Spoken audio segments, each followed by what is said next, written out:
मन की आँखों से हर पल ही तुझको देखूं, मन की आँखों से हर पल ही तुझको देखूं। बाबा खड़े हैं पास मेरे, दिल से दुआएं मांगू। बाबा मेरे, बाबा मेरे, बाबा मेरे, बाबा मेरे। मन की आँखों से हर पल ही तुझको देखूं, मन की आँखों से हर पल ही तुझको देखूं। बाबा खड़े हैं पास मेरे, दिल से दुआएं मांगो। बाबा मेरे, बाबा मेरे, बाबा मेरे, बाबा मेरे।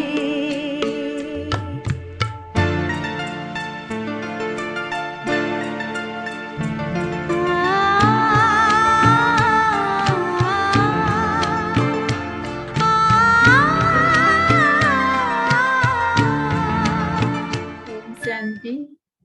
आज 10 अगस्त 2021 की साकार मधुर माँ वाक्यों।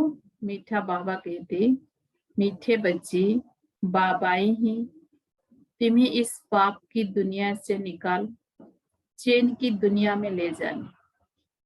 बाप तरह तुम्हें सुख शांति की 2 सौगातें मिलती है। प्रश्न, सारी दुनिया में सच्ची सच्ची नॉन्स तुम हो। सच्ची नॉन्स किसे कहेंगे?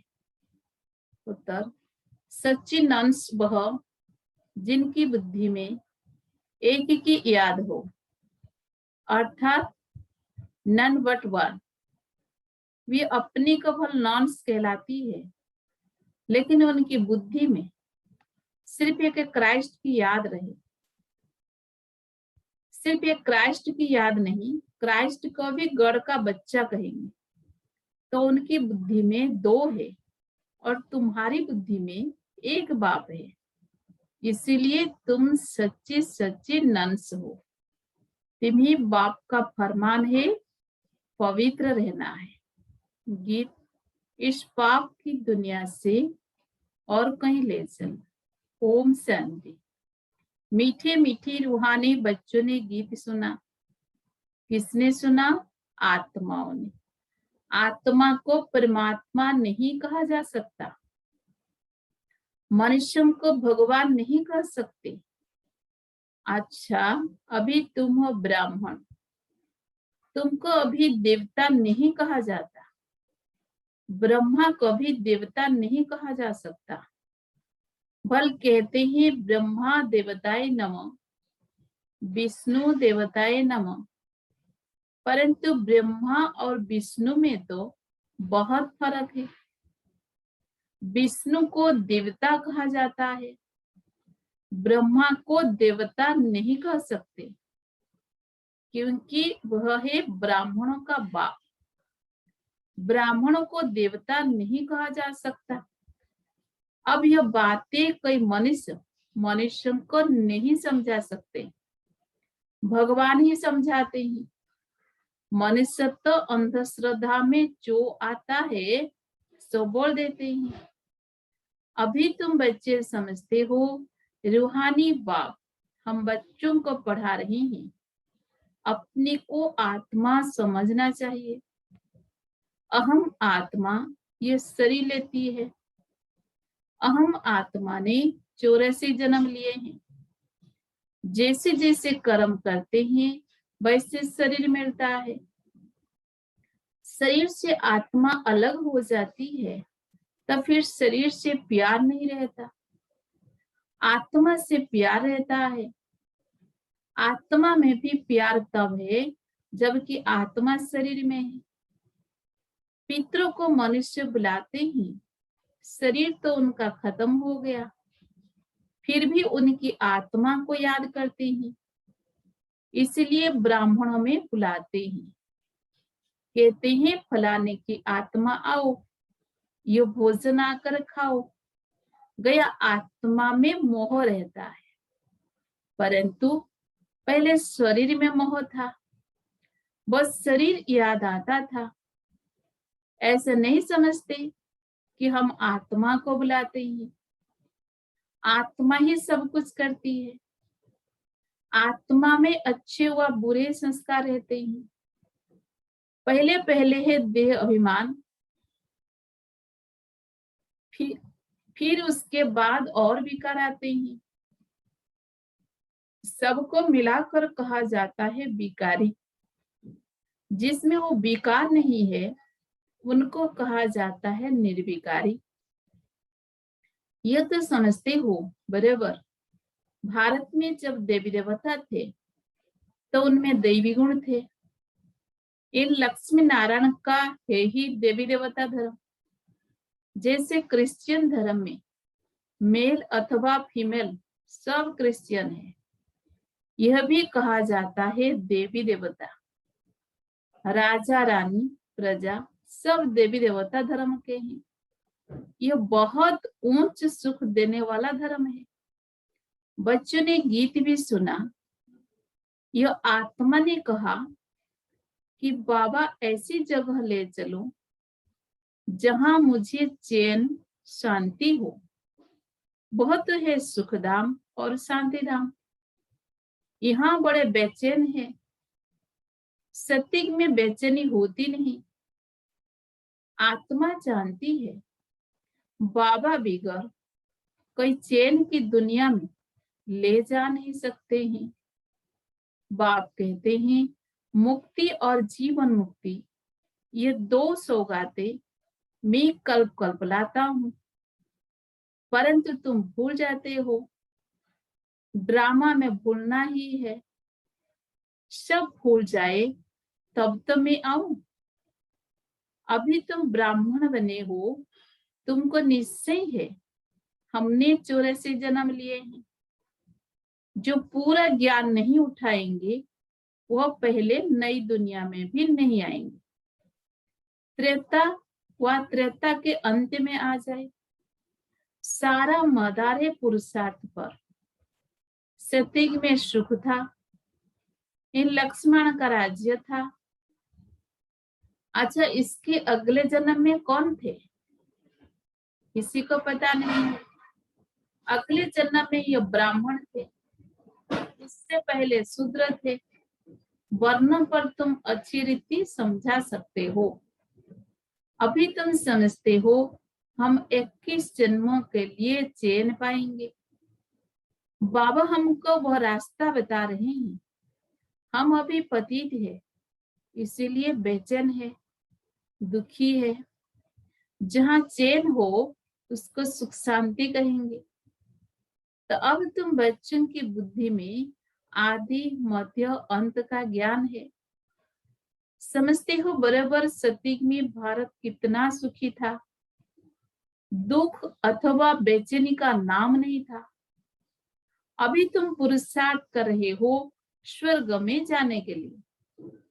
अभी तुम बने हो ईश्वरीय संप्रदाय के, और वह है आसुरी संप्रदाय के। कहते हैं ना पाप आत्मा। आत्मा ही अनेक है, परमात्मा एक है। सब ब्रदर्स हैं, सब परमात्मा हो नहीं सकते। इतनी थोड़ी सी बात भी मनुष्य की बुद्धि में नहीं है। बाबा ने समझाया है ये सारी दुनिया बड़ा बेहद का टापू है। बहुत छोटे छोटे टापू होते हैं। इस बेहद टापू पर रावण का राज्य है। इन बातों को मनुष्य नहीं समझते हैं। वह तो सिर्फ कहानियां सुनाते हैं। कहानी को ज्ञान नहीं कहा जाता है। उनसे मनुष्य सदगति को पा नहीं सकते हैं।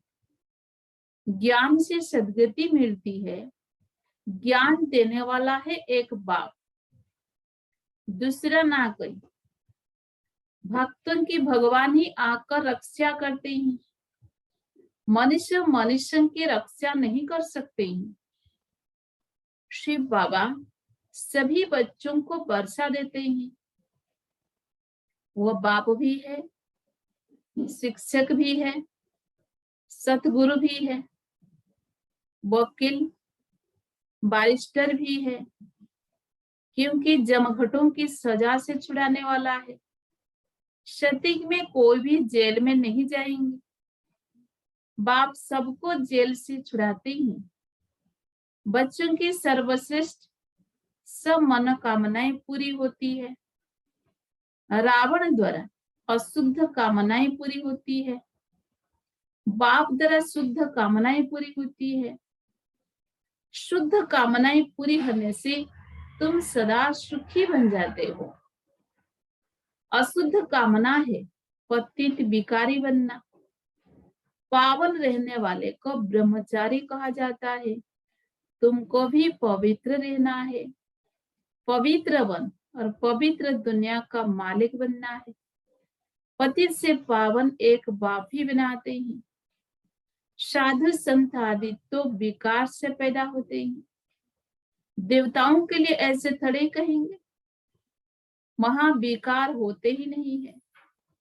वो है ही पावन दुनिया। लक्ष्मी नारायण संपूर्ण निर्विकारी थे, भारत पवित्र था, यह अभी तुम समझते हो। सत्युग में प्यूरिटी थी तो पीस प्रॉस्पेरिटी थी, सब सुखी थे। रावण राज्य जब से हुआ है तो गिरते आए हैं, अभी तो कोई काम के नहीं रहे हैं, एकदम कौड़ी मिसल बन गए हैं। अब फिर हीरे मिसल बाप द्वारा बनते हो। भारत जब सतयुग था तो हीरे जैसा था, अब तो कौड़ी मिसल भी नहीं है। अपने धर्म का ही किसी को पता नहीं पड़ता है, पाप करते रहते हैं। वहां तो पाप का नाम नहीं है। तुम देवी देवता धर्म के नामी ग्रामी हो। देवताओं के ढेर चित्र हैं, और धर्म में देखेंगे एक ही चित्र रहता है। क्रिश्चियन पास एक ही क्राइस्ट का चित्र होगा, बौद्धियों के पास एक ही बुद्ध का। क्रिश्चियन क्राइस्ट को ही याद करते हैं, उनको नॉन्स कहा जाता है। नॉन्स माना शिवाय एक क्राइस्ट के और कोई नहीं, इसीलिए कहते हैं नन बट क्राइस्ट, ब्रह्मचारी रहते हैं। तुम भी नंस हो, तुम अपने गृहस्थ व्यवहार में रहते नंस बनती हो, एक ही बाप को याद करती हो। नन बट वन, एक शिव बाबा दूसरा ना कोई। उन्हों की बुद्धि में फिर भी दो आते हैं। क्राइस्ट के लिए भी समझेंगे वो गढ़ का बच्चा था, परंतु उनको गढ़ की नॉलेज नहीं। तुम बच्चों को नॉलेज है। सारी दुनिया में ऐसा कोई नहीं जिसको परमात्मा की नॉलेज हो। परमात्मा कहाँ रहते हैं, कब आते हैं, उनका क्या पाठ चलता है, यह कोई नहीं जानते हैं। भगवान को जाने जाननहार कहते हैं, समझते हैं वो हमारे दिल की बात को जानते हैं। बाप कहते हैं मैं नहीं जानता, हमको क्या पड़ी है जो हर एक की दिल को बैठ रीड करूंगा। हम आए ही है पतितों को पावन बनाने। अगर कोई पवित्र नहीं रहते हैं, झूठ बोलते हैं, तो नुकसान अपने को पहुंचाएंगे। गाया हुआ है देवताओं की सभा में असुर जाकर बैठते थे, वहां अमृत बांटा जाता था। कोई विकार में जाकर फिर छिप कर आए बैठते तो वो असुर भी है ना, आप ही अपना पद भ्रष्ट कर देंगे। हर एक को अपना पुरुषार्थ करना है। नहीं तो अपनी ही सत्यानाश करते हैं। बहुत ऐसे ही जो छिप कर बैठ जाते हैं, कहते हैं हम विकार में थोड़े जाते, परंतु विकार में जाते रहते हैं। यह गया अपने को ठगते हैं, अपनी ही सत्यानाश करते हैं। परमपिता परमात्मा जिसका राइट हैंड धर्मराज है, उनके आगे झूठ बोलते हैं तो खुद ही दंड के भागी बन पड़ते हैं। बहुत सेंटर्स में भी ऐसे होते हैं। बाबा जब पहली बार दिल्ली में गया था तो रोज एक आता था और विकार में जाता रहता था। पूछा जाता था जबकि पवित्र नहीं रहते हो तो आते क्यों हो? कहता था आऊंगा नहीं तो निर्विकारी कैसे बनूंगा। पवित्रता अच्छी लगती है परंतु रह भी नहीं सकता हूँ। आखिर तो सुधर जाऊंगा, आखिर तो सुधर जाऊंगा, नहीं आऊंगा तो बेड़ा गर्क हो जाएगा और कोई रास्ता ही नहीं है। इसीलिए हमको यहाँ आना पड़ता है। बाप समझाते हैं तुम वायुमंडल खराब करते हो, कहाँ तक ऐसे आते रहेंगे। पावन जो बनते हैं उनको पतित से जैसे घृणा आती है। कहते हैं बाबा इनके हाथ का खाना भी अच्छा नहीं लगता। बाप ने युक्ति भी बताई है, खान पान की खिटपिट होती है, ऐसे तो नहीं नौकरी छोड़ देंगे। फिर युक्ति से चलाना होता है। कोई को समझाओ तो बिगड़ पड़ते हैं, पवित्र कैसे रहेंगे। यह तो कब सुना नहीं। सन्यासी भी रह नहीं सकते, जब घर बार छोड़ जाते हैं तब पवित्र रह सकते हैं।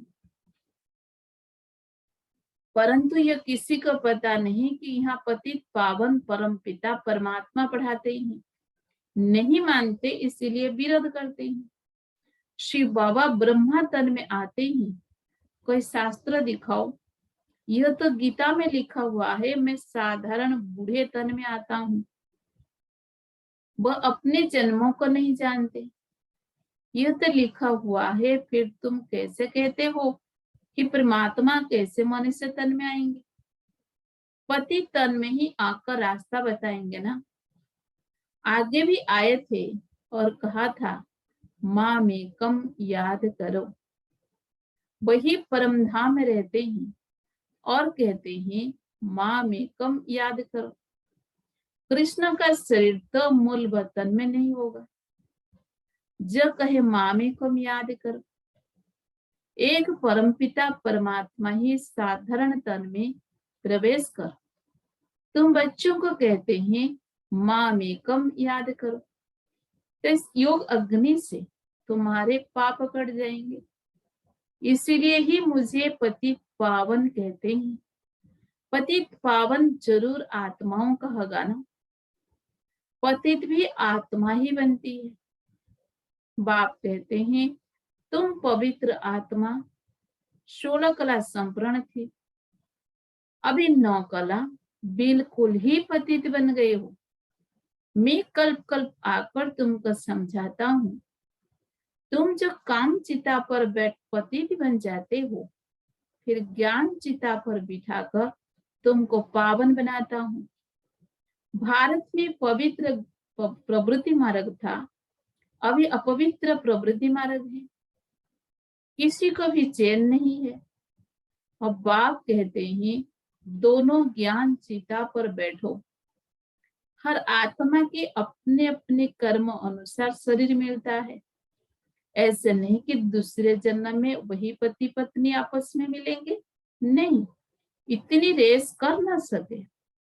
यह तो पढ़ाई की बात है ना। अज्ञान काल में हो सकता है, आपस में बहुत प्रेम है तो उनकी मनोकामनाएं पूरी हो सकती है। बहुत है पतित विकारी मार्ग। पति के पीछे पत्नी चिता पर बैठती है, दूसरे जन्म में भी जाकर उनसे मिलती है, परंतु दूसरे जन्म में उनको थोड़ी मालूम पड़ेगा। तुम भी बाबा के साथ ज्ञान चिता पर चढ़ते हो। ये छी शरीर छोड़ चले जाएंगे, तुमको यह अभी मालूम है। उनको तो नहीं रहता, कि हम आगे जन्म में ऐसे साथी थे। तुमको भी बाद में वहां यह बातें याद नहीं रहेगी। अभी तुम्हारी बुद्धि में हम ऑब्जेक्ट हैं। मम्मा बाबा लक्ष्मण बनेंगे, विष्णु है देवता, प्रजापिता ब्रह्मा को देवता नहीं कह सकते। ब्रह्मा सो देवता बनते हैं, ब्रह्मा सो विष्णु, विष्णु से ब्रह्मा कैसे बनते हैं, ये अभी तुमने समझ लिया है। अभी तुम जानते हो चैन सिर्फ स्वर्ग में ही होता है। कई मरते हैं तो कहते हैं स्वर्ग गया, अर्थात चैन में गया, बेचैनी में पतित रहते हैं। बाप फिर भी कहते हैं अपने को आत्मा समझ, बाप को याद करो तो विकर्म विनाश होंगे। बाकी है डिटेल में समझने की बातें। बाप नॉलेजफुल है तो तुमको भी अपने जैसा नॉलेजफुल बनाएंगे। बाप की याद से तुम सत्व प्रधान बनेंगे। ये आत्माओं की रेस है, जो जास्ती याद करेंगे बहुत जल्दी बनेंगे। यह है योग और पढ़ाई की रेस। स्कूल में भी रेस होती है ना, ढेर स्टूडेंट्स होते हैं, उनमें से जो नंबर 1 निकलते उनको स्कॉलरशिप मिलती है। एक ही पढ़ाई लाखों करोड़ों आत्माओं के लिए होती है, तो इतने स्कूल भी होंगे ना। अब तुमको ये पढ़ाई पढ़नी है, सबको रास्ता बताओ, अंधों की लाठी बनो, घर घर में पैगाम पहुंचाना है। अच्छा, मीठे मीठे सिक्की लद्दे बच्चों प्रति माता पिता बाप दादा का याद प्यार और गुड मॉर्निंग। रूहानी बाप की रूहानी बच्चों को नमस्ते।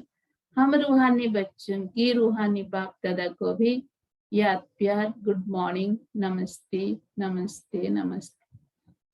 धारणा के लिए मुख्य सार नंबर 1, अब अशुद्ध कामनाओं का त्याग कर शुद्ध कामनाएं रखनी है। सबसे शुद्ध कामना है पवित्र बनकर पवित्र दुनिया का मालिक बने। कोई भी भूल को छिपाकर अपने आप को ठगना नहीं है। धर्मराज बाप से सदा सच्चा रहना है।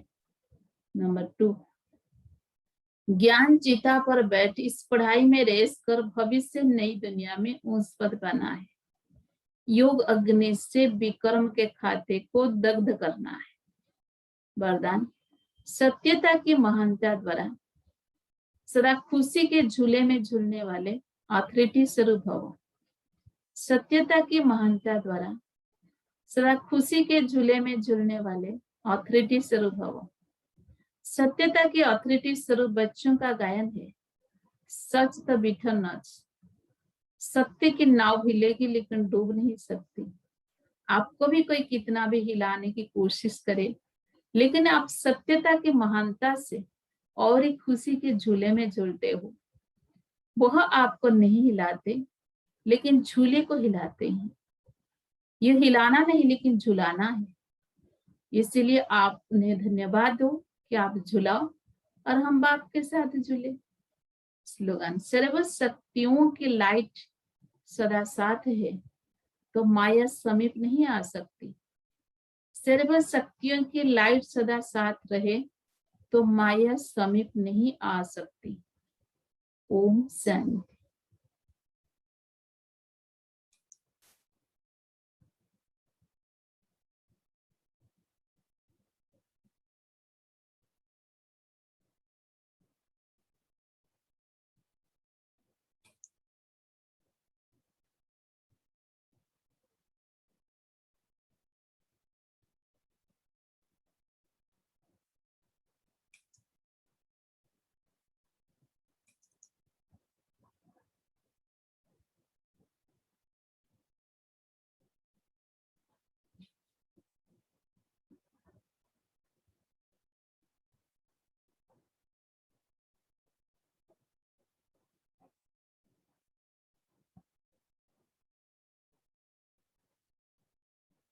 आज का व्यक्त इशारा, मेरा तो एक बाबा और मेरा सब कुछ इस एक मेरे में समा जाए तो एकाग्रता की शक्ति अव्यक्त फरिश्ता स्थिति का सहज अनुभव कराएगी। जहां चाहो, जैसे चाहो, जितना समय चाहो उतना और ऐसा मन एकाग्र हो जाए, इसको कहा जाता है मन बस में ही। इस एकाग्रता की शक्ति से स्वतः ही एक रस फरिश्ता स्वरूप की अनुभूति होती है।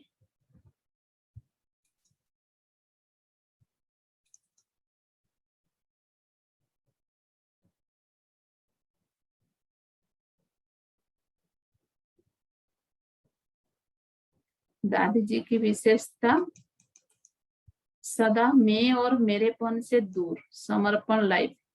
दादी की सदा ऐसी समर्पण लाइफ रही जब ये मैं मेरेपन से दूर रही।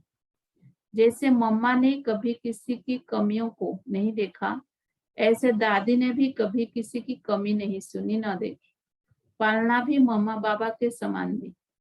दादी जी सबका ध्यान रखने में, हर बात में एक्यूरेट रहने में, जो बाबा सेवा कहे वो तुरंत करने में, जो इशारा मिला वो मन वाणी कर्म से पालन करने में दादी नंबर 1 थी।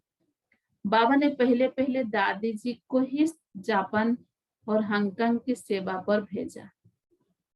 ओम शांति।